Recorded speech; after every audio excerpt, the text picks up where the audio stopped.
चलिए, विजयनगर साम्राज्य। विजयनगर साम्राज्य। विजयनगर साम्राज्य की स्थापना कब होता है? 1336। किसने किया था? हरिहर और बुक्का। अच्छा, जिस समय विजयनगर साम्राज्य की स्थापना होता है उस समय दिल्ली सल्तनत में किसका शासनकाल चला था? ठीक है, मोहम्मद बिन तुगलक। अच्छा, विजयनगर साम्राज्य का जो है इसका शाब्दिक अर्थ क्या होता है? विजयनगर का क्या होता है? जीत का शहर। जीत का शहर। अच्छा, हरिहर और बुक्का जो विजयनगर साम्राज्य की स्थापना जो है किनके आशीर्वाद से करते हैं? संत विद्याधर। ठीक है, संत विद्याधरण के आशीर्वाद से करते हैं। हरिहर एवं बुक्का जो है अपने पिता के नाम पर जो है कौन सा वंश स्थापना करते हैं? संगम वंश। ठीक है, संगम नाम रखता है, जिसका संगम राजवंश भी बोलते हैं। विजयनगर साम्राज्य की राजधानी कहाँ थी? हम्पी। कहाँ पर था हम्पी? ठीक है, और किस नदी किनारे थी? ठीक है। अच्छा, विजयनगर साम्राज्य की जो राजधानी जो थी हम्पी, उसका खोज किसने किया था? मतलब जो ध्वस्त हो गया था ना, तो ध्वस्त हुए इमारत की खोज किसने किया था? ठीक है, कर्नल कॉलिन मैकेंजी। ठीक है, ईस्ट इंडिया कंपनी के एक कर्मचारी थे। अच्छा, हरिहर बुक्का जो है विजयनगर साम्राज्य की स्थापना करने से पहले किस शासन के अधीन थे वो? ठीक है, काकतीय वंश के शासक प्रताप रुद्रदेव। ठीक है, और इन्हीं से जो है मलिक काफूर को कोहिनूर हीरा प्राप्त होता है, प्रताप रुद्रदेव से ही। अच्छा, वेद वेद वेद मार्ग प्रतिष्ठापक की उपाधि धारण करने वाला कौन सा शासक था? वेद मार्ग प्रतिष्ठापक की उपाधि धारण करने वाला कौन सा था? बुक्का प्रथम था। अच्छा, संगम वंश में सबसे पहले महाराजा धीराज की उपाधि धारण करने वाला शासक कौन था? ठीक है, हरिहर द्वितीय थे। अच्छा, इटली के जो कौन से यात्री थे जो 1420 ईस्वी में विजयनगर साम्राज्य आए थे? निकोलस कॉन्टी, जो कि इटली के रहने वाले थे। किसके दरबार में आते हैं?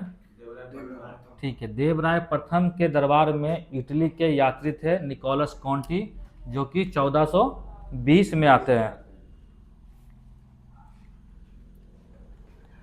और इसने जो है देवराय प्रथम के शासन में जो है ना दास प्रथा के बारे में उल्लेख करता है निकोलस कॉन्टी।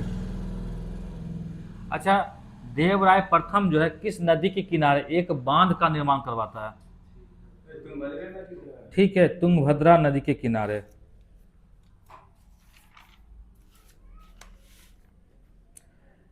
संगम वंश का सबसे प्रतापी राजा कौन था? देवराय द्वितीय। इसे क्या कहते हैं? ठीक, जगवेदकर कहा जाता है। इसे इमाडी देवराय कहा जाता है। ठीक है, विजयनगर साम्राज्य में कितने राजवंश शासन करते हैं? चार। कौन कौन थे? संगम, तुलुप, सुलुभ और अराबिडो। संगम, तुलुप, ठीक है, संगम, तुलुप, तुलुब, सुलूब और अराबिडू।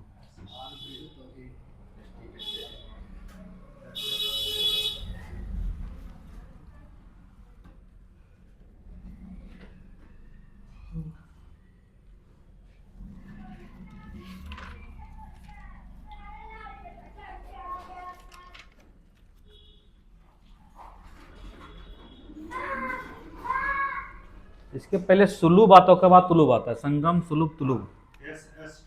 तुम सुलूब बोलते हो उसको, उसके बाद तुलुब आता है। संगम, सुलूब, तुलुब और वाडू। चलिए बताइए, एक था फारसी राजदूत, ठीक है, अब्दुल रज्जाक, किसके समय भारत आता है? विजयनगर साम्राज्य में जो देवराय द्वितीय के शासन में आता है। क्या नाम था? अब्दुल रज्जाक। कहाँ के रहने वाले थे? फारस के। कब आए थे? 1442 ईस्वी में। ठीक है, 1442 में आए थे। अच्छा, इसके अनुसार जो है ना पुलिस अधिकारियों को दिए जाने वाले वेतन कहाँ से आता था? वैश्यालय से। ठीक है, वैश्यालय से ही वेतन दिया जाता था पुलिस। अच्छा, फरिश्ता के अनुसार देवराय द्वितीय जो है, देवराय द्वितीय किनको मतलब सेना में नियुक्त करते हैं? मुस्लिमों को जो है सेना में नियुक्त करते हैं। ठीक है। अच्छा, एक अभिलेख में जो है देवराय द्वितीय को किस नाम से जाना जाता है? जगबेटकर, जिसको बोलते हैं हाथियों का शिकारी। अच्छा, एक किताब का नाम जिसका नाम है महानाटक सुधा निधि, किसने लिखा था? ठीक है, देवराय द्वितीय लिखा था। और किस भाषा में लिखा गया था? संस्कृत भाषा में लिखा गया था। ठीक है। प्रौढ़ देवराय किसे कहा जाता है? ठीक है, मल्लिकार्जुन को प्रौढ़ देवराय कहते हैं। उसके बाद विजयनगर साम्राज्य में सालुब वंश आते हैं। ठीक है, और जिसके संस्थापक कौन थे? सालुब नरसिंह। ठीक है, सालुब नरसिंह थे। सालुब के बाद आता है तुलुब वंश आता है, जिसके संस्थापक कौन थे? वीर नरसिंह। सालुब वंश के संस्थापक थे सालुब नरसिंह, और तुलुब वंश के संस्थापक थे वीर नरसिंह थे। तुलुब वंश का सबसे महान शासक कौन हुआ? कृष्णदेव राय। कृष्णदेव राय कब गद्दी पर बैठते हैं? 1509 में कृष्णदेव राय गद्दी पर बैठते हैं। इनकी मृत्यु कब होता है? 1529 में। दोनों में 9 ही 9 है। ठीक है।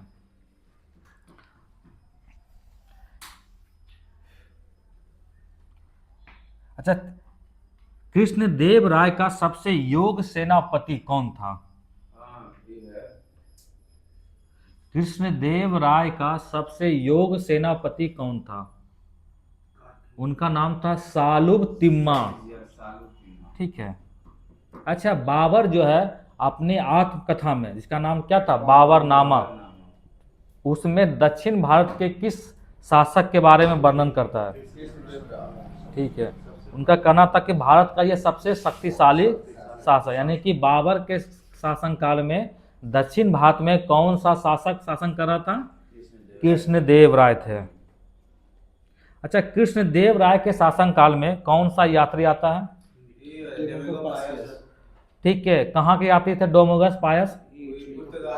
ठीक है, कृष्णदेव राय के शासनकाल में डोमिगो पायस आते हैं, जो कि पुर्तगाल के यात्री थे। कब आते हैं? 1515 में। ठीक है, डोमिगस पायस 1515 में। और कहाँ के थे? पुर्तगाल के थे। अच्छा, कृष्णदेव राय जो है पुर्तगालियों को कहाँ किला बनाने की अनुमति देता है? ठीक है, भटकल। ठीक है, भटकल बंदरगाह है, अभी वर्तमान भी कर्नाटक में भी है। अच्छा, विजयनगर साम्राज्य में जो है किसके शासन काल में जो है 8 सर्वश्रेष्ठ कवियों का था, जिसे बोलते थे अष्ट दिग्गज? कृष्णदेव राय के समय थे। ठीक है। अच्छा, कृष्णदेव राय जो कोई किताब भी लिखे हैं? अमुक्त माल्यान। पूछे क्वेश्चन कि अमुक्त माल्यान के लेखक कौन है? कृष्णदेव राय। किस भाषा में लिखे थे? तेलुगु भाषा में। और जामवती कल्याणम कौन लिखे हैं? कृष्णदेव राय ही जामवती कल्याणम भी लिखते हैं, और उनका भाषा था संस्कृत। और तमिल में कौन लिखे थे? तेलुगु में अमुक्त माल्यान तेलुगु में, और संस्कृत में जामवती कल्याणम। और एक और है संस्कृत का उषा परिणय। अच्छा, विजयनगर साम्राज्य में किस प्रकार का लिपि का प्रयोग किया था? ठीक है, नंदिना गढ़ी लिपि। उसका पूरा नाम था नंदिना गढ़ी लिपि। क्वेश्चन पूछेगा कि इनमें से किस साम्राज्य में नंदिना गढ़ी लिपि का प्रयोग किया जाता था? तो विजयनगर साम्राज्य में। अच्छा, मोढ़ी लिपि का प्रयोग कहाँ किया जाता था? हाँ, मराठी भाषा को लिखने के लिए मोढ़ी लिपि का प्रयोग किया जाता था। जैसे देवनागरी लिखने के लिए हिंदी भाषा को लिखने के लिए देवनागरी है, उसी तरह मोढ़ी लिपि जो है ना मराठी भाषा का, ये भी क्वेश्चन जो है मोढ़ी लिपि का पूछा हुआ क्वेश्चन है। ठीक है। अच्छा, हजारा राम एक नगर है, इसकी स्थापना कौन करवाते हैं? कृष्णदेव राय। विठल स्वामी का मंदिर? कृष्णदेव राय। अच्छा, चिदम्बरम का मंदिर किसने करवाते हैं? चिदम्बरम का मंदिर कृष्णदेव राय ही करवाते हैं। चिदम्बरम और पार्वती का मंदिर एवं कांचीपुरम में वरदराज का मंदिर, सबका निर्माण यही करवाते हैं। कृष्णदेव राय की मृत्यु कब हो जाता है? 1529 में। और गद्दी पर कब बैठते हैं? 1509 में। अच्छा, आंध्र पितामह के नाम से किन्हें जाना जाता था? कृष्णदेव राय। अभिनव भोज के नाम से कृष्णदेव राय। आंध्र भोज के नाम से कृष्णदेव राय। ये क्वेश्चन पूछता है, आंध्र भोज, अभिनव भोज और आंध्र पितामह, ये उपाधि किनका था? कृष्णदेव राय ही का था। अच्छा, तुलु वंश का सबसे अंतिम शासक कौन हुआ? सदाशिव राव। सदाशिव था पूरा नाम, सदाशिव राव ने सदाशिव। अच्छा, राजछछी और तगरी या तालीकोटा या बनहट्टी, सब एक ही का नाम है, एक ही युद्ध का नाम है, उसी को बोलते हैं राजछछी और तगरी, तालीकोटा या बनहट्टी। राजछछी और तगरी एक जगह का नाम था, ठीक है, ठीक, कर्नाटक में। राजछछी, तगरी, तालीकोटा या बनहट्टी का युद्ध जो है कब हुआ था? ठीक, 23 जनवरी 1565 को ये युद्ध होता है, तालीकोटा का युद्ध। इसमें इस विजयनगर साम्राज्य का जो पतन हो जाता है। अच्छा, विजयनगर की तरफ से इसमें कौन लड़ा था? ठीक, ठीक है। अच्छा, विजयनगर साम्राज्य के विरुद्ध बने दक्षिण में कितने राजवंश, कितना संघ बनाया गया था? 4। कौन कौन था? यहाँ से भी क्वेश्चन पूछा, एक बार नहीं बहुत बार पूछा है। एक का नाम था बीजापुर, अहमदनगर, गोलकुंडा और बीदर। क्या नाम था? बीजापुर, अहमदनगर, गोलकुंडा और बीजापुर। इसमें क्वेश्चन पूछा है कि निम्नलिखित में से कौन सा साम्राज्य दक्षिण में विजयनगर साम्राज्य के विरुद्ध नहीं बनाया गया था? ठीक है, तो 4 को बनाया गया था, बीजापुर, अहमदनगर, गोलकुंडा और बीदर। वही तो देता है ऑप्शन में, बरार दे दिया, कुछ कुछ दे दिया, लेकिन वो सब बरार नहीं था। ऐसे ज्यादा करके ऑप्शन में दिया बरार ही रहता है, ठीक है। इसलिए अधिकतर एग्जाम में जो भी पूछा ना, एग्जाम में क्वेश्चन, तो हमेशा ऑप्शन दिया है बरार ही दिया है कि इनमें से कौन नहीं था, तो बरार नहीं था। बीजापुर, अहमदनगर, गोलकुंडा और बीदर था। अच्छा, इसका नेतृत्व कौन कर रहा था? जो विजयनगर साम्राज्य के विरुद्ध जो बने दक्षिण के 4 राजवंश थे न, राज्यों का संघ था, उसका नेतृत्व कौन कर रहा था? ठीक है, अली आदिल अहमद। ये कहाँ का शासक था? बीजापुर का शासक था, ठीक है, ये बीजापुर का शासक था।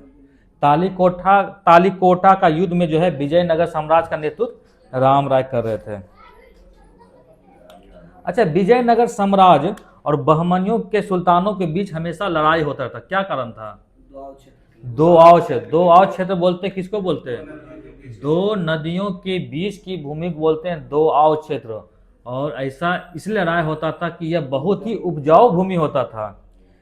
जैसे तुंगभद्रा के 2 आव के लिए होता था, कृष्णा गोदावरी के कछार के लिए और मराठा वार प्रदेश के लिए।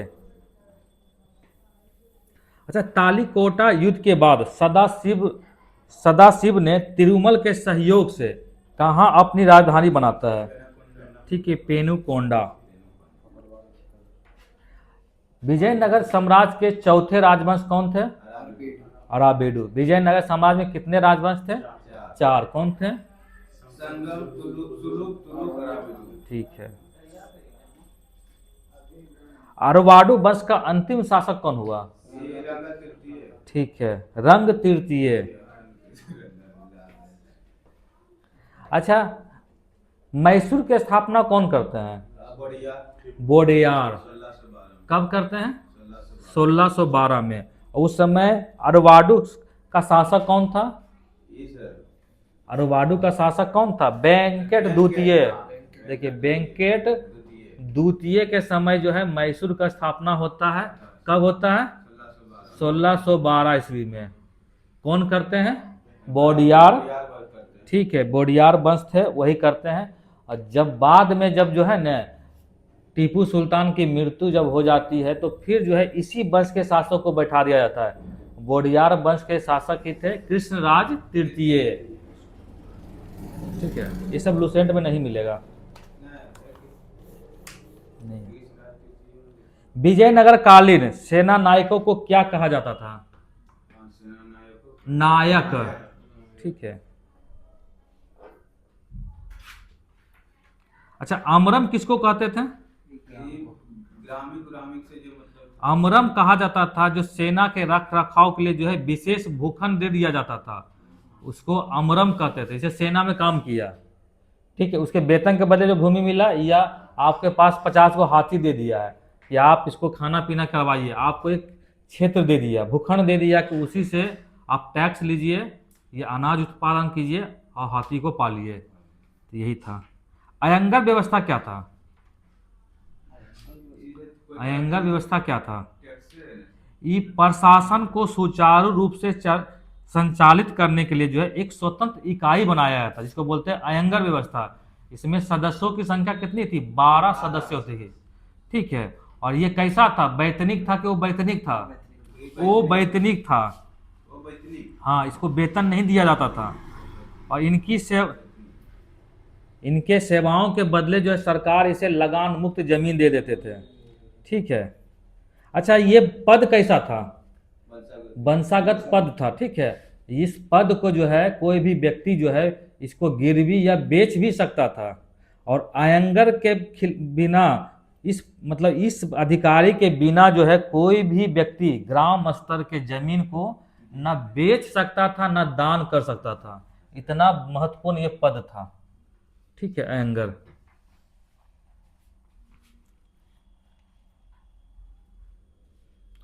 अच्छा, कर्णिक कर्णिक क्या होता था? कर्णिक कार्बनिक सर ये क्या बोलते हैं, जिससे ना मर जाता था वो वो भी एक प्रकार का अयंगर होता था। कर्णिक भी जो है ना एक अयंगर ही होता था, और उसमें जो है जमीन के सारे दस्तावेज उसके पास होता था। ठीक है। कर्णिक नामक अयंगर के पास ही जो है जमीन के सारे दस्तावेज, मतलब जमीन को क्रय विक्रय जो किया गया उसके दस्तावेज जो है उसी के पास होते थे। जैसे अभी हम लोग तहसीलदार या जो भी बोलते हैं, उस समय वही था कर्णिक अयंगर। विजयनगर साम्राज्य का आय का प्रमुख स्रोत क्या था? भू राजस्व। इसकी दर क्या थी? ठीक है, 1/6 यानी 1/6। अच्छा, विजयनगर साम्राज्य में विवाह होने पर भी कर लगाया जाता था। ठीक है। इसमें कर जो है वर और वधू दोनों से लगता था, लेकिन अगर कोई भी व्यक्ति विधवा से अगर विवाह करता था उसको कर नहीं देना होता था। उबली क्या था? उबली ग्राम में विशेष सेवाओं के बदले दी जाने वाली लगान मुक्त जमीन को बोलते थे उबली बोलते थे। रथ कोर्गे क्या होता था? ये होता था हमारे वाला। ठीक है। युद्ध में अगर कोई व्यक्ति वीर गति प्राप्त कर गया तो उस व्यक्ति के परिवार को दी गई भूमि को रथ कोर्गे बोलते थे। कुटगी कुटगी था सर, क्या होता है? जैसे ब्राह्मण या कोई मंदिर के नाम से या बड़े भू संपत्ति जो उस जमीन पर खुद खेती नहीं करते थे, वो खेती किसी दूसरे व्यक्ति को दे देते थे, उसको बोलते थे कुटगी। जैसे पट्टे पर देते थे, जैसे अभी हम लोग क्या बोलते हैं, बटैया बोलते हैं। उस समय उस व्यवस्था को कुटगी कहा जाता था। ठीक है, कुटगी था। जैसे मंदिर को भी कुछ भूमि दान में मिलता था, तो अभी भी मिलता है दान में, तो उसका जो खेती होता था, जो खेती करता उसे बोलते कुटगी। या जो बड़े भू संपत्ति थे वो खुद स्वयं खेती नहीं करते थे, वो पट्टे पर जमीन दे देते तो उसे भी कुटगी बोला जाता था। कुद्दी किसे कहते थे? कुद्दी। हाँ, वे कृषक मजदूर होते थे ना, अगर जमीन को जैसे बेच दिया गया है तो उस जमीन के साथ वो भी चले जाते थे, उसी को बोलते थे कुद्दी। कृषक मजदूर जो भूमि के क्रय विक्रय के साथ स्वयं भी हस्तांतरित हो जाते थे। ठीक है, उसको बोलते थे कुद्दी। कुद्दी कहते थे। विजयनगर सैन्य विभाग कैसा था? विजयनगर का सैन्य विभाग क्या कहलाता था? कदाचार। अच्छा, इस कदाचार विभाग का उच्च प्रशासनिक अधिकारी कौन होते थे? दंड नायक। ठीक है, या सेनापति। उसी को बोलते थे दंड नायक या सेनापति। विजयनगर का सैन्य विभाग कदाचार था और इसका सबसे बड़ा अधिकारी को बोलते थे दंड नायक या सेनापति। टकसाल विभाग को क्या कहा जाता था? जोरी खाना। ठीक है, हाँ जोरी खाना। अच्छा, उत्तर भारत से दक्षिण भारत में आकर बसे लोगों को क्या कहते थे? ठीक है, बड़वा। ठीक है। विजयनगर में दास प्रथा प्रचलित थी कि नहीं? था। पर्दा प्रथा? नहीं, चर्चा नहीं था। पर्दा प्रथा नहीं थी। दास प्रथा था, पर्दा प्रथा नहीं था। सती प्रथा? इच्छा अनुसार। ठीक है, स्वैच्छिक था, मतलब कंपलसरी नहीं था। बाल विवाह था? ठीक है। विजयनगर क्वेश्चन पूछेगा विजयनगर साम्राज्य में बाल विवाह प्रचलित था, तो क्या होगा? प्रचलित था। होना भी चाहिए सर। अच्छा, विजयनगर साम्राज्य में जो मंदिर जो बनाया जाता था वो किस स्थापत्य कला के अंदर बनाया जाता था? उसको बोलते थे कल्याण मंडप। और 1000 स्तंभों वाले गोपुरम बनाया जाता था। देखते विजय दक्षिण भारत में जितने भी मंदिर देखिएगा उसका द्वार बहुत होता था ज्यादा। ठीक है। और कल्याण मंडप में देवता का विवाह समारोह मनाया जाता था। ठीक है।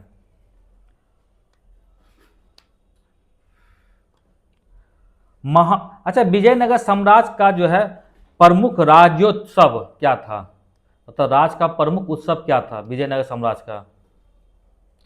विजयनगर साम्राज्य का राज का प्रमुख उत्सव क्या था? महानवमी। दुर्गा पूजा जो होता है ना, महानवमी होता है ना, उसी में होता था। देवी दुर्गा को प्रसन्न करने के लिए हो। अच्छा, मदुरा विजय जो है ये किसका लिखा है, किसका है? मदुरा विजय खूब क्वेश्चन पूछा है मदुरा विजय के बारे में।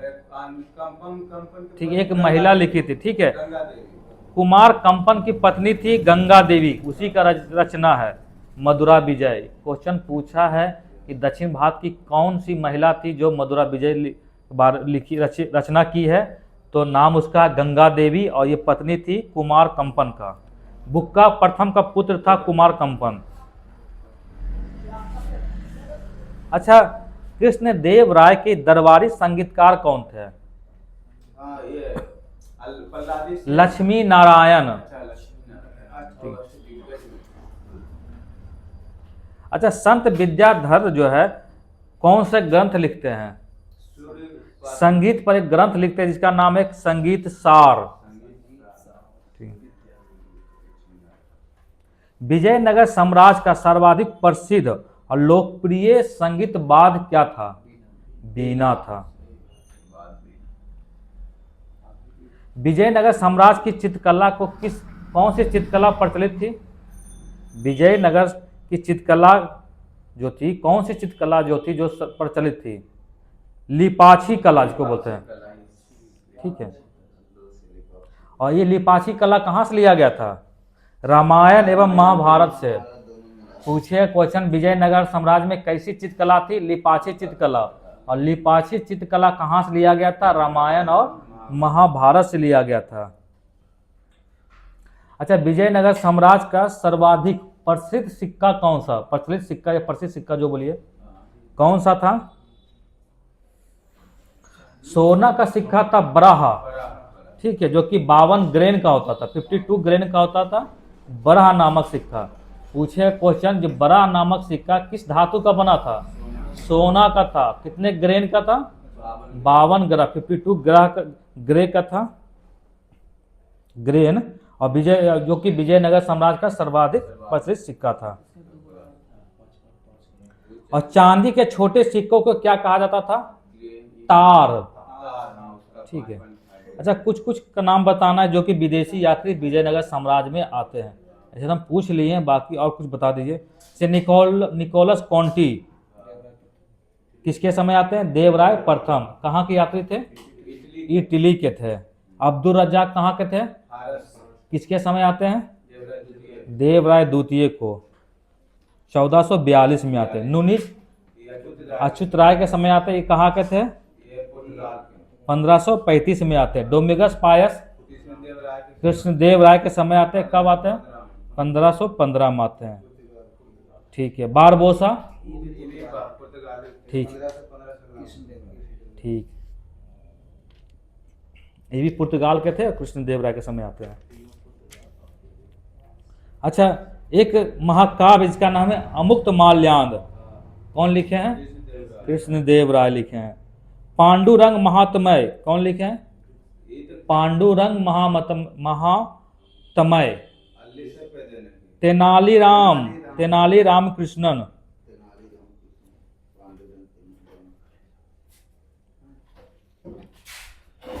विजयनगर साम्राज्य तो समाप्त हो गया, कुछ और पहले का पूछ लेते हैं। उस्र, दिल्ली सल्तनत में उस्र क्या होता था? उस टैक्स होता था, भूमि टैक्स। ठीक है, मुसलमानों पर लिए जाने वाला एक प्रकार का भूमि कर था। ठीक है। सल्तनत काल में अंतर्राष्ट्रीय बंदरगाह कौन सा था? देवल था। सल्तनत काल में जो है केंद्रीय प्रशासन के मुखिया कौन होते थे? सुल्तान। दीवाने इस्तिहाक कैसा विभाग था? ठीक है। और कौन लाए थे? फिरोज शाह तुगलक लाए थे।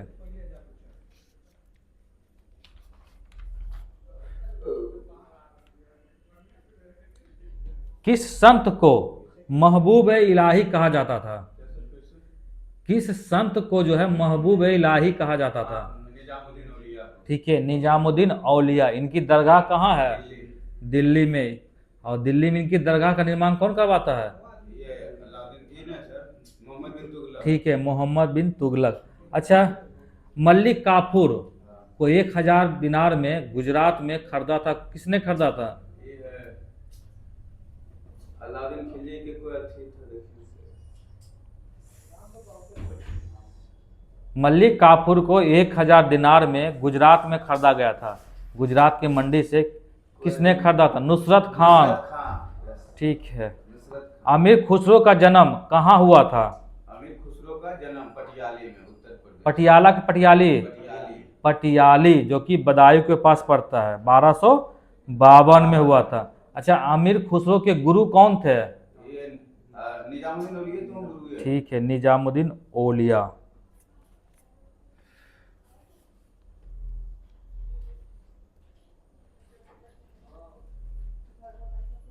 अच्छा, कौन सा ऐसा शासक था दिल्ली सल्तनत का जो 24 कष्टदायक कर को समाप्त कर सिर्फ 4 कर को ही वसूलता, जिसका नाम है खराज, खम्मस, जजिया और जकात? ठीक है। अच्छा, इब्न बतूता अफ्रीकी यात्री मोरक्को का था, किसके समय आते हैं? मोहम्मद बिन तुगलक। ठीक है, मोहम्मद बिन तुगलक। अच्छा, मोहम्मद बिन तुगलक जो है अपनी राजधानी कहाँ ले जाते हैं और उनका क्या नाम रखता है? दौलताबाद। सांकेतिक मुद्रा किसने चलाया था? मोहम्मद बिन तुगलक। अच्छा, दिल्ली सल्तनत का एकमात्र महिला शासिका कौन थी? रजिया सुल्तान। रजिया सुल्तान। दिल्ली सल्तनत का उस शासक का नाम बताइए जो टोपी सीकर अपने जीवन निर्वाह करता था। नसरुद्दीन शाह। नसरुद्दीन महमूद। महमूद। बलबन को उल्लू खां की उपाधि किसने दिया था? ठीक है, नसरुद्दीन महमूद।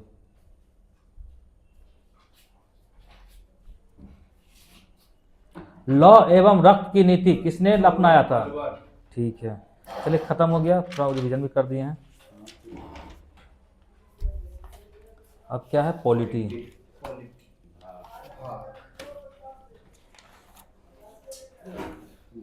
भारतीय संविधान के भाग कितने भाग है? भाग की संख्या कितनी है? 22। भाग 1 क्या कहता है? भारत के राज्यों, ठीक है, राज्य एवं उसके संघ 28 राज्य और 8 केंद्र शासित प्रदेश के बारे में बताया। अनुच्छेद कहां से कहां तक है? 1 से 4 तक है। ठीक है, 1 से 4। भाग 2, भाग 2 में क्या लिखा? नागरिकता। अनुच्छेद कहां से कहां तक है? 5 से 11। भाग 3 कहां से है? मौलिक अधिकार। 12 से 35। मौलिक अधिकार कहां से लिया गया है? अमेरिका से लिया गया है। भाग 4 में क्या है? डीपीएसपी है। ठीक है, नीति निर्देशक सिद्धांत, इसको बोलते हैं डीपीएसपी। अनुच्छेद 36 से 51। भाग 4 के को मूल कर्तव्य। अनुच्छेद 51 के को कब आया था? 46वां संविधान संशोधन 1976 ठीक है, किसके सिफारिश पर? स्वर्ण सिंह समिति के सिफारिश 42वां संविधान संशोधन 1976 में सरदार स्वर्ण सिंह समिति के सिफारिश पर मूल कर्तव्य को लाया गया था। उस समय कितने मूल कर्तव्य थे?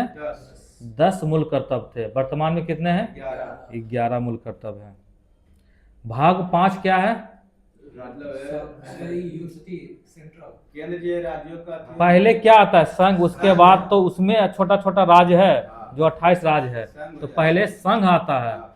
5 जो है, 5 मतलब 5 उंगली को आपस में मिलाइएगा तो एक पूरा मजबूत शासक बनेगा ना। तो उसी तरह इसमें अंदर जो है जितना राज है, समझो अंगुली जो है राज हो गया, और बाहर हथेली जो है संघ है। तो 5 में, भाग 5 में क्या है? संघ है। अनुच्छेद 52 से 151। भाग 6, अब उसके अंदर जो भी होंगे 28 राज के बारे में दिए। इसके अनुच्छेद कहां से कहां तक है? 152 से लेकर 237। भाग 7 क्या है?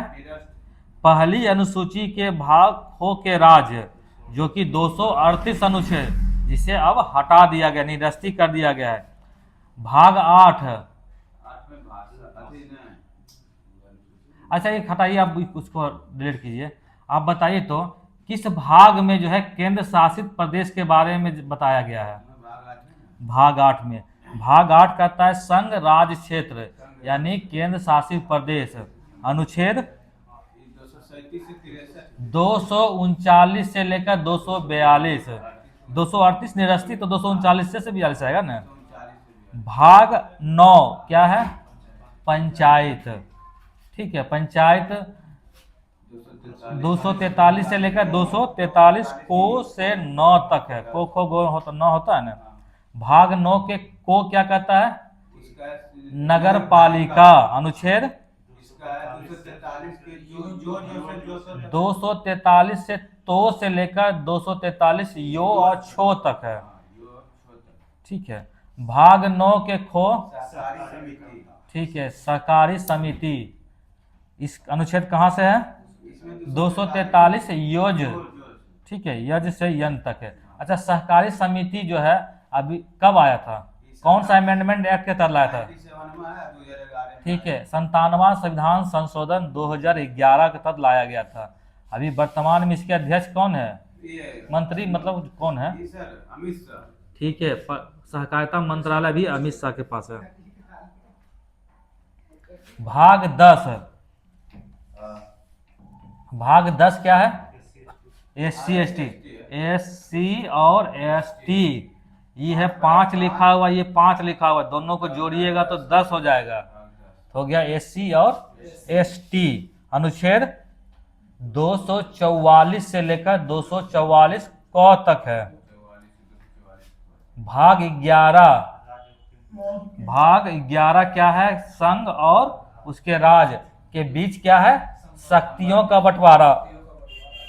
ठीक है, मतलब संबंध भी बोल सकते हैं, केंद्र और राज्य के बीच संबंध जो है। ठीक है, इसका अनुच्छेद कहां से कहां तक है? भाग 11 का अनुच्छेद कहां से कहां तक है? 45 से 63। ठीक है, 263, 245 से लेकर 263 तक है।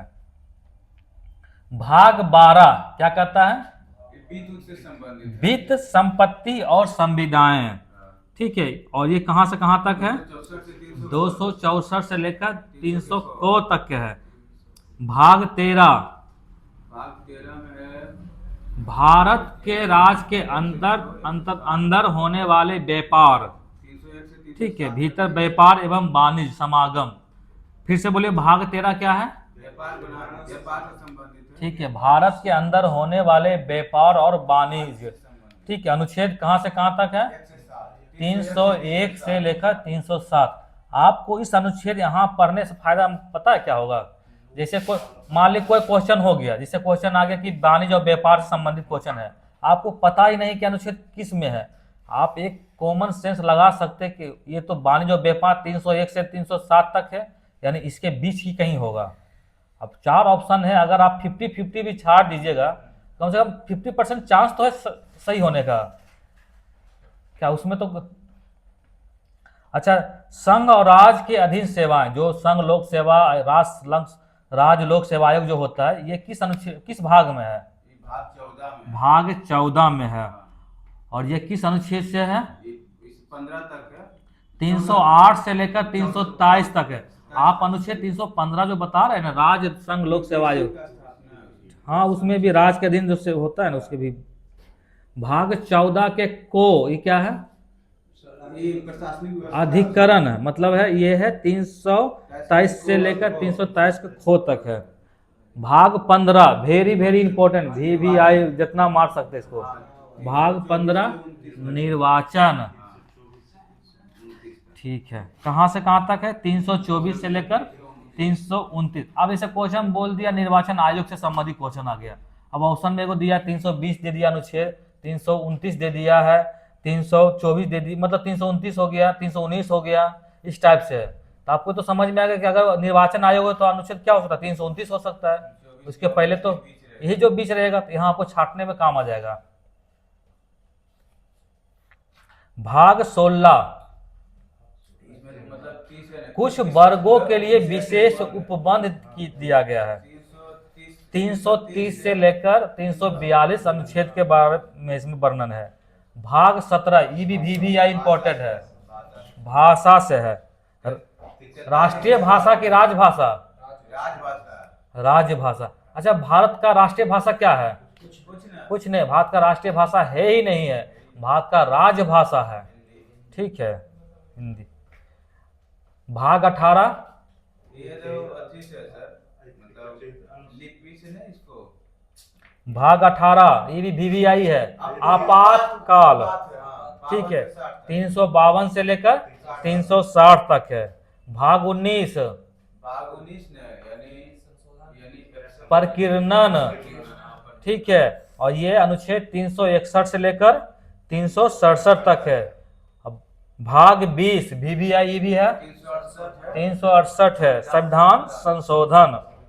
भाग 21 अस्थायी संक्रमणकालीन विशेष उपबंध, जो कि अनुच्छेद 369 से लेकर 392 तक है।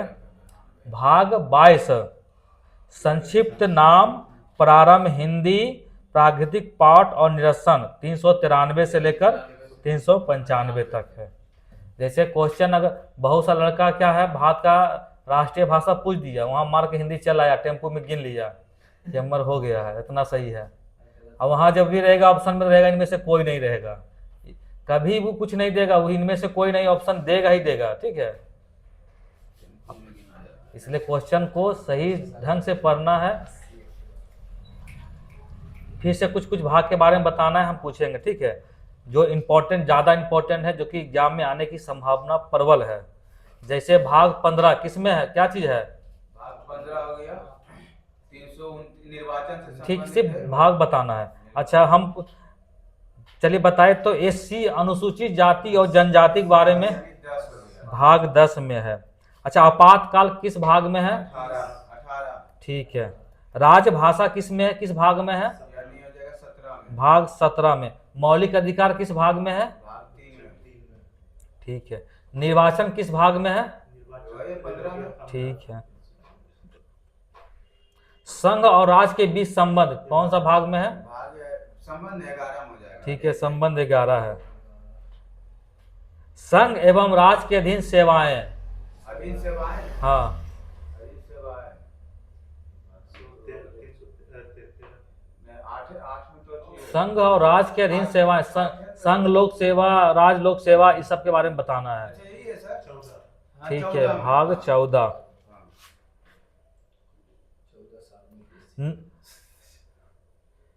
सहकारी समिति, हाँ, 9 के खो। ठीक है। प्रकीर्णन किस भाग में है? 21 भाग 19 में है प्रकीर्णन। ठीक है। अच्छा, विदेशी रियासतों का भारत में विलय, ठीक है, इसके बारे में है। तो रियासत मंत्रालय जो है किनके पास था? वल्लभ भाई पटेल। सरदार वल्लभ भाई पटेल। अच्छा, जूनागढ़ रियासत, ठीक है, किस किस आधार पर इसको भारत में मिलाया गया था? ऑपरेशन पोलो यानी और जून जर्मन संघर्ष है। अरे ऑपरेशन पोलो जो बता रहा तुम, कौन सा था? हैदराबाद था। ऑपरेशन पोलो जो हुआ था ने, पुलिस कार्रवाई हुआ था जिसके तहत हैदराबाद को मिलाया गया था। जम्मू कश्मीर को कैसे मिलाया गया था? विलय पत्र पर। ठीक। राजा हरीश सिंह थे। अच्छा, देशी रियासतों का भारत में मिलाने का जो है किनका महत्वपूर्ण योगदान है? इससे सरदार वल्लभ भाई पटेल और बीपी मेनन को।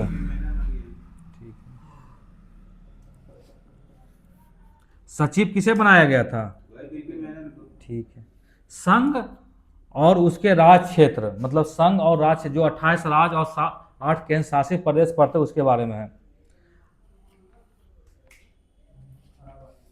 अच्छा, ऐसा कौन सा केंद्र शासित प्रदेश है जिसे हाल ही में विलय कर दिया गया है? दादर नगर हवेली और दमन द्वीप को आपस में मिला दिया गया है। अनुच्छेद 1 क्या कहता है? राज्यों का संघ है। ठीक है, भारत अर्थात इंडिया जो है राज्यों का संघ है। इसमें 28 राज्य और 8 केंद्र शासित प्रदेश है। अनुच्छेद और अच्छा, अनुच्छेद 2 क्या कहता है?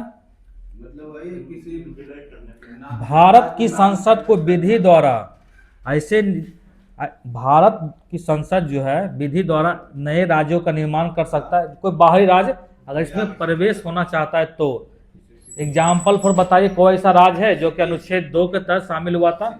सिक्किम हुआ था। कौन सा संविधान संशोधन? संविधान संशोधन। देखिए, 35वां संविधान संशोधन के तहत उसको लाया गया था, तो उसको कुछ दिन के लिए जो है पहले उसको रखा गया था। 36वां संविधान संशोधन 1975 के तहत जो है इसे पूर्ण रूप से भारत का एक राज्य बना दिया गया था।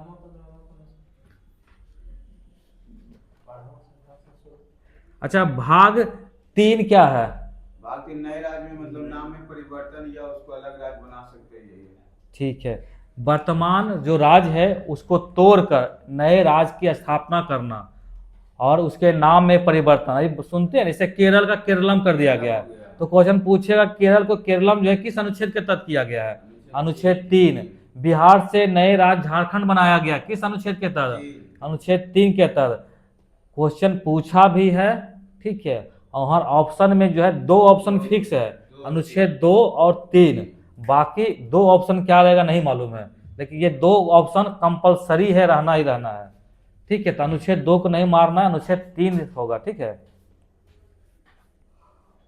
अच्छा, नए राज्यों का निर्माण जो है कौन कर सकता है? संसद कर सकता है। ये भी क्वेश्चन पूछा है कि नए राज्यों का निर्माण कौन कर सकता है? संसद कर सकता है। चलिए, 10वीं अनुसूची में जो है खत्म हो गया। 10वीं अनुसूची में संशोधन पहली बार कब हुआ था? 10वीं अनुसूची में पहली बार संशोधन पहली बार संशोधन हुआ पहला हुआ था 51वां कल भी क्वेश्चन पूछे थे। ठीक है, 10वीं अनुसूची में पहली बार संशोधन कब हुआ था? 51वां संविधान संशोधन 2003।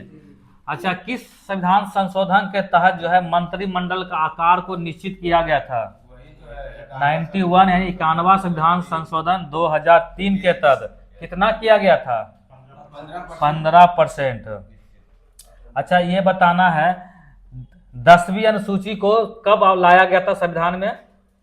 कब लाया गया? हाँ, किस संविधान संशोधन के तहत? 52वां संविधान संशोधन 1985। ये दल बदल था। एक हरियाणा के थे नेता जिसका नाम था गया राम। ठीक है, तो उसी के वो जो है न 15 दिन के अंतर्गत जो है न 3 पार्टी बदल लिए थे, तो उन्हीं के नाम पर रखा गया आया राम गया राम। ठीक है, तो उसी के बाद ये लाया गया था।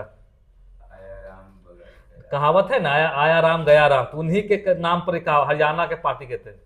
15 दिन में 3 गो पार्टी चेंज कर लिए थे। अच्छा राम से गया। क्या जी बोले? ईसो के मां से ज्यादा बड़ा। अच्छा, 8वीं अनुसूची में क्या दिया हुआ है? भाषा है। भाषा। अच्छा, सिंधी भाषा को कब शामिल किया गया था? 21वां संविधान संशोधन कब हुआ था? 1967 में हुआ था।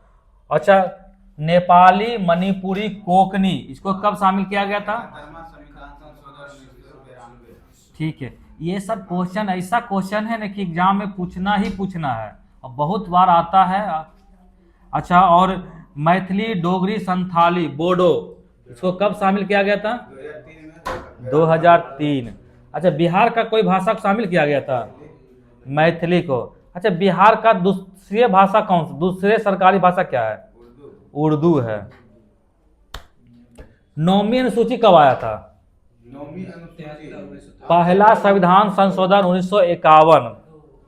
9वीं अनुसूची में भारतीय राजनीतिक व्यवस्था में सबसे ऊपर किस चीज को स्थान दिया गया है? संविधान को। ठीक है, क्वेश्चन दे देगा इनमें से कौन सा जो है भारतीय राजनीतिक व्यवस्था में सब सर्वोपरि है, तो संविधान जो है सबसे ऊपर इसको रखा गया है। भारतीय संविधान में संघीय शासन शब्द का प्रयोग कितनी बार किया गया है? एक बार भी नहीं किया गया है। केशवानंद भारती वाद कब हुआ था? 1973।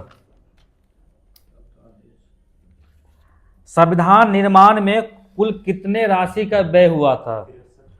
63,96,729।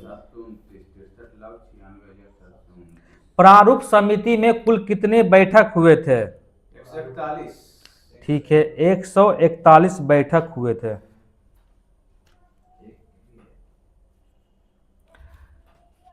संविधान सभा का सचिव किसे बनाया गया था? सचिव ने बोला सचिव टेस्टी मुखर्जी। HBR अयंगर। चलिए बताइए, संविधान सभा के पहले अस्थाई अध्यक्ष डॉक्टर राजेंद्र प्रसाद, तो उसके उपाध्यक्ष कौन थे? और बीटी कृष्णमाचारी। अब याद हो गया सबको? ठीक है।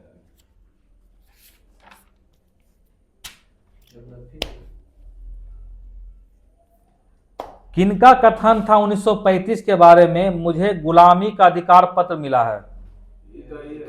जवाहरलाल नेहरू। चलिए, पॉलिटिक्स खत्म हो गया है, ज्योग्राफी। भारत के क्या था?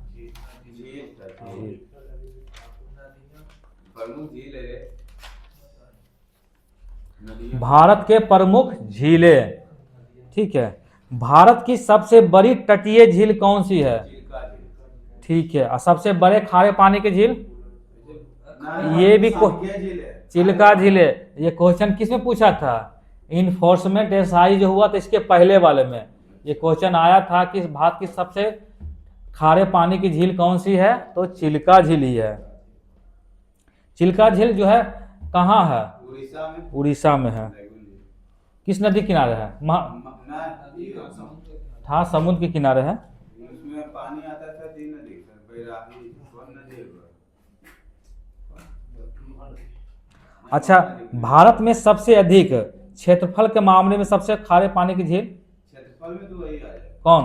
उड़ीसा। सांभर झील। क्षेत्रफल में ना बोले। हाँ, 230 वर्ग किलोमीटर में फैला हुआ है, राजस्थान का है। क्वेश्चन फिर से बोलिए। सबसे अधिक खारे पानी की झील जो है चिल्का झील उड़ीसा है, और क्षेत्रफल में जो है सांभर झील है। भारत में सबसे बड़ी मीठे पानी की झील बुल्लर झील कहाँ है? ठीक है। अच्छा, तुलबुल परियोजना किस झील पर स्थित है? झेलम नदी पर। ठीक है, झेलम नदी पर।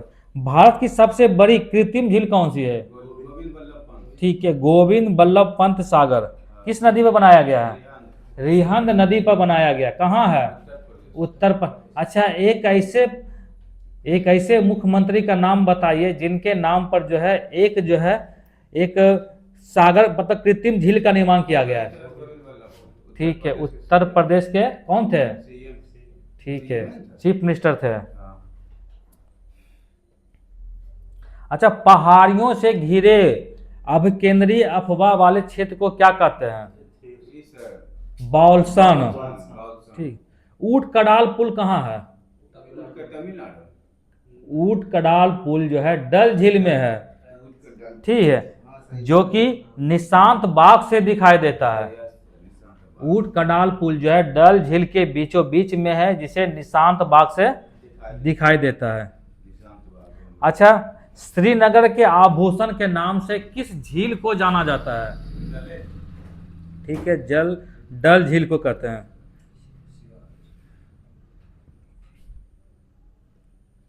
अच्छा, ऊट कडाल पुल जो है कौन सी शताब्दी का है? 17वीं शताब्दी का है। ठीक है, 17वीं शताब्दी का ऊट कडाल पुल है, जिससे भारतीय राष्ट्रीय कला एवं सांस्कृतिक धरोहर ट्रस्ट जो है इसका फिर से पुनरुद्धार कर रहे हैं। ठीक है। अच्छा, पलाया क्या होता है? पलाया चौरस सतह वाले अनप्रवाहित द्रोणी वाले झील जो होता है ना, मतलब चौरस सतह वाले जो झील जो होती है उसी को पलाया कहते हैं। और पलाया में जो है जैसे जमीन चौरस है, ठीक है, उसमें वर्षा का पानी आया पड़ा, उसी में जम के रह गया, इसी को बोलते हैं पलाया। ठीक है। और जो पलाया जो जल इससे पानी जो है भाप बनकर उड़ जाता है, उसे बोलते हैं सेलिनास। ठीक है। पलाया को अरब रेगिस्तान में क्या कहते हैं? पलाया को अरब रेगिस्तान में क्या कहा जाता है? खवारी और ममलाहा। ठीक, खवारी और ममलाहा। और सहारा में सिट। अरब रेगिस्तान में जो है पलाया को कहते हैं खवारी और ममलाहा, और सहारा क्षेत्र में इसको क्या बोलते हैं? सिट बोलते हैं। सांभर झील किसका उदाहरण है? बाउलसन का उदाहरण है कि पलाया का है? सांभर झील जो है बाउलसन का उदाहरण है, जबकि डिडवाना झील किसका उदाहरण है? पलाया का है। ठीक है। भारत में सबसे अधिक ऊंचाई पर स्थित झील का नाम बताइए। चोलामू झील है। कहाँ स्थित है? ठीक है। तीस्ता नदी का उद्गम स्थल यहीं पर है ना? यह एक क्रेटर झील है। चोलामू झील कैसा है? क्रेटर झील है। नहीं, क्रेटर क्या बोलते हैं? बुल्ढाना झील क्रेटर झील है, चोलामू नहीं है। चोलामू झील तो सिक्किम के पहाड़ी पर से निकलता है, वहां से तीस्ता नदी। क्रेटर झील तो बुल्ढाना वाला जो यहाँ महाराष्ट्र के जो बुल्ढाना में है। हाँ। अच्छा, लोनार झील जो है महाराष्ट्र में, उसी को बोलते हैं क्रेटर। क्रेटर किसको बोलते हैं? ठीक है, उल्का पिंड से बनने वाले झील को जो है क्रेटर झील बोलते हैं, जो कि लोनार झील है, जो कि कहाँ है? महाराष्ट्र में स्थित है। उकाई परियोजना किस नदी में बनाया गया है? कहाँ है? ठीक है। ये कैसा है? मानव निर्मित झील है। ठीक है। राणा प्रताप सागर ये कहाँ है? राजस्थान। और जवाहर सागर? जवाहर सागर राजस्थान में ही है, ये भी चंबल नदी पर है। और गांधी सागर देखिए, चंबल नदी पर 3 सागर, मतलब 3 गो बनाया गया है। ठीक है, 3 गो सागर का निर्माण किया गया है। एक का नाम है क्या है? महाराणा प्रताप सागर। ये कहाँ है? राजस्थान में। जवाहर सागर कहाँ है? और महात्मा गांधी गांधी सागर ठीक है, मध्य प्रदेश में। और तीनों झील है जो कि चंबल नदी पर बनाया गया है। नागार्जुन सागर परियोजना कहाँ है? ठीक है, आंध्र प्रदेश और तेलंगाना के बीच है। तेलंगाना के नालगोंडा जिला और आंध्र प्रदेश के गुंटूर जिला, जहाँ क्या होता है गुंटूर में? नहीं, मिर्च का है। तो मिर्च का है गुंटूर। मिर्च का उत्पादन गुंटूर जिला में ज्यादा होता है, आंध्र प्रदेश के गुंटूर जिला में। हाँ, लाल मिर्च का उत्पादन गुंटूर में ही होता है। लाल मिर्च की राजधानी। ठीक।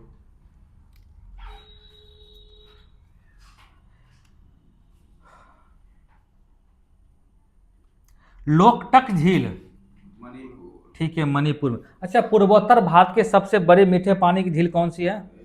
लोकटक झील। अच्छा, इस झील में जो है कौन सा राष्ट्रीय पार्क है? कैमूर लामजाओ, ठीक है, यहीं पर है। यहीं पर जो है डांसिंग हिरन पाई जाती है, या संघाई हिरन भी बोलते हैं इसको। क्वेश्चन पूछेगा संघाई हिरन कहाँ पाई जाती है? कैमूर लामजाओ, मणिपुर में ही है। अच्छा, हुसैन सागर झील जो है किन के बीच स्थित है? हैदराबाद और सिकंदराबाद के बीच में स्थित है। वेम्बनाड झील कहाँ स्थित है? केरल में। ये कैसी झील है? लैगून झील है। बेलीघटन द्वीप किस झील में है? बेलीघटन जी द्वीप, जहां पर जो है नौका दौड़ प्रतियोगिता होती है। ठीक है, वेम्बनाड झील में जो है, उसी में जो है बेलीघटन द्वीप है, जहां राष्ट्रीय नौकायान प्रतियोगिता होता है। भारत का सबसे छोटा राष्ट्रीय राजमार्ग कौन सा है? अब तो 500, 118, 548 हो गया, लेकिन पहले जो था न, पहले था 47A। अगर पूछेगा नेशनल हाईवे जो है 47A कहाँ स्थित है, तो यह है बेलीघटन द्वीप पर ही स्थित है। ठीक है।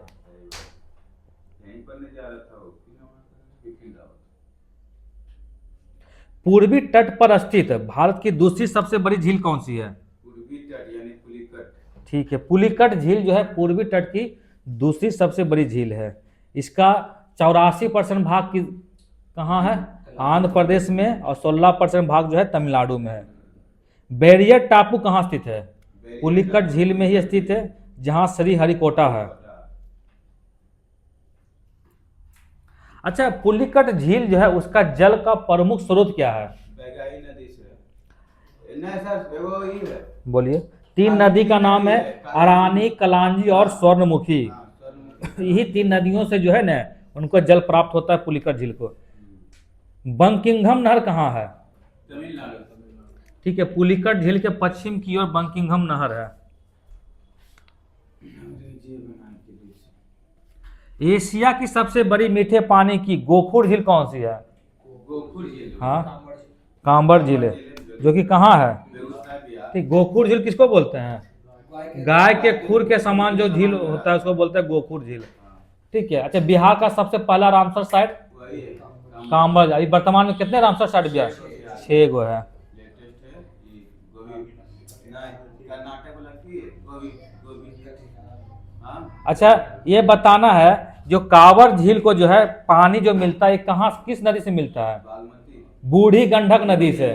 बागमती नदी किनारे से तो मिलता है वाल्मीकि टाइगर रिजर्व को। ठीक है। अच्छा, डल झील कहाँ स्थित है? जम्मू कश्मीर। जम्मू कश्मीर में। बुल्लर झील कहाँ स्थित है?